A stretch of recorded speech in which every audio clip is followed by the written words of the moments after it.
Hello all big pass லைவில் என்ன நடக்குதுன்னு பார்க்கலாம். ஈஷா, அவினாஷ். ஸோ இவங்க 2 பேர் தான் வந்து அந்த வீட்டிலே வந்து மோஸ்ட் பேக் பிச்சிங்ன்னு சொல்லலாம். இவங்க 2 பேரும் மற்றவங்கள பற்றி குறை சொல்லணுன்னா வந்து ஒன்றா பெட்டில் உட்காந்து சொல்லினே இருப்பாங்க. ஸோ அதே தான் வந்து இப்போ நடக்குது. ஸ்ருதிகாவை பற்றி தான் வந்து சொல்லின்னு இருக்காங்க. ஸ்ருதிகாவை நம்ப முடியாது, அவள் ரொம்ப ஃபேக்காக இருக்கான்னு சொல்லிட்டு. இந்த மாதிரி சொல்லிட்டு இருக்கும்போது ஸ்ருதிகா இங்கே சிம்மும் ஷில்பாவும் இருக்காங்க.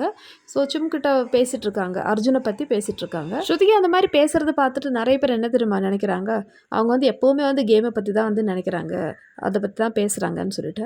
அவங்க நிறைய பர்சனலாகவும் நிறைய விஷயங்கள் பேசுவாங்க. ஆனால் அதெல்லாம் வந்து தெரியாமல் அப்படியே தூரத்துலேருந்தே கமெண்ட் பண்ண வேண்டியது. ஸ்ருதிகா அப்படி தான் பண்ணுறாங்க, திரும்ப வந்து ஃப்ரெண்ட்ஸ் கூட சேர்ந்து கோசிப் பண்ணுறாங்க மற்ற ஹவுஸ்மேட்ஸை பற்றின்னு சொல்லிட்டு.